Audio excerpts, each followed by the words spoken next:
শৈল আর দিতেছ না। গ্রামে বাড়ি থাকলে দেখো কত সুন্দর মজা না। যত সামান্য টাকা উপার্জন করে বেশি পয়সা খরচা করার নামই হচ্ছে বাবা। এই পাশেটা পারো, ওই পাশেটা পারো। আমগুলো সব খেয়ে নিচ্ছে।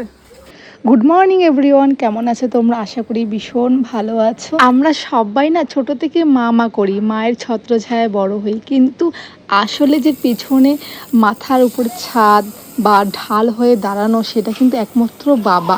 আমরা মাদার্স ডেটা সেলিব্রেশন করি, মা বেশি করি, মাকে নিয়ে অনেক কথা, অনেক গল্প, অনেক কিছুই তো লিখি।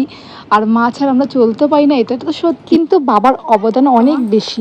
আজকে ভেন্ডি ভাজা, চাল কুমড়া ভাজা, চাল কুমড়ো হচ্ছে মুগ ডাল দিয়ে, আর ওই যে ভেন্ডি ভাজা করবো, আর নিরামিষের তরকারি করবো, আর পুঁই শাক। বাবার প্রকাশের ধরনটা আলাদা। বাবা মানে শাসন আছে, বাবা মানেই তো বকাঝকা, কিন্তু মায়েরা কি করে, ভুল করলে বকার থেকে বেশি আদর করে। বাবার ভালোবাসাটাকে হয়তো আমরা শাসন মনে করি, কিন্তু ওটা শাসন নয়, ওটা হয়তো আমাদের ভুলটাকে ধরিয়ে দেয়া, যাতে পরবর্তীতে ভুলের সম্মুখীন যাতে আমরা না হই। কিন্তু না, আমাদের কাছে তো মাইন্ডসেটটা এটাই হয়ে থাকে যে শাসন করা মানে ভালোবাসা না। আমরা যতই বড় হয়ে যাই না কেন, আমাদের মনটা তো বড্ড অবুঝ, একেবারে বাচ্চা, তাই মানতে চায় না। কিছুই নাই। আমরা কিন্তু কোনোদিনই ডাব কিনে খাই না, এটা আমাদের বাড়ির কাছে জিনিস সব থেকে বেশি সুন্দর। আজকে হচ্ছে শনিবার, তাই তো মা নিরামিষ খায়, আমিও নিরামিষ খাই, কিন্তু আমি মানি না। নিরামিষ, আমাদের শ্বশুরবাড়িও নিরামিষ। তো আজকে মা করেছে মুগ ডাল দিয়ে চাল কুমড়ো। আমার এটা খুবই ভালো লাগে, খুব স্পেশাল আমার কাছে। তো এটা মাকে বললাম বানাতে। তো এখন যা ইচ্ছা হয় তখন সবকিছু মায়ের কাছে আবদার করাই যে। আর যে নিরামিষ তরকারি এখন ভীষণ ভালো লাগে। এই শাক, এটা হচ্ছে কি কি বলো মা, পুঁই শাক না? পুঁই শাক আমাদের বাড়ির গাছের। তো এখন মা করবে বেগুনি, এই যে গাছের বেগুন দিয়ে, এই যে গাছের বেগুন দিয়ে বেগুনি করবে। যদি মাহিকে বলি দিদুন বাড়িতে যাবা, মাহি বলে না, আবার আসলে দিদুন দাদাকে ছাড়া চলতেই পারে না, সারাক্ষণ কোলে উঠে বসে থাকে। জীবনে যদি আমার কোনো কিছু প্রিয় হয়ে থাকে সেটা হচ্ছে ভাজাভুজি, বড়া, পকোড়া, এ ধরনের খাবার।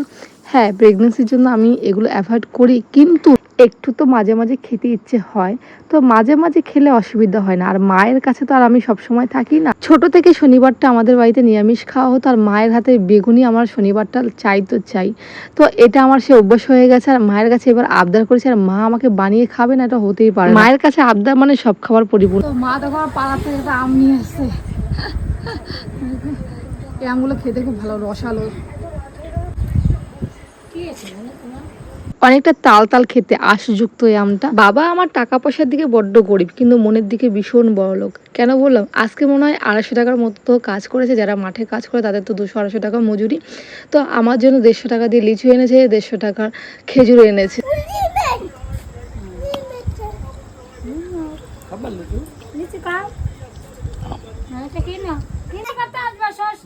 অন্যান্য বছর বাবা শ্বশুরবাড়িতে এসেই মিষ্টি ফল নিয়ে নিমন্ত্রণ করে যায়, এবার মা আগেই বলে দিল আমাদেরকে।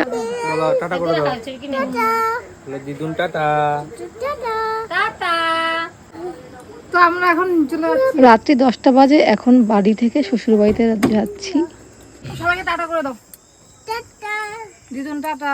এই যে আজ বাবা দিছি, হ্যাঁ আসলাম, দুটি আছে, বাবা আসলাম।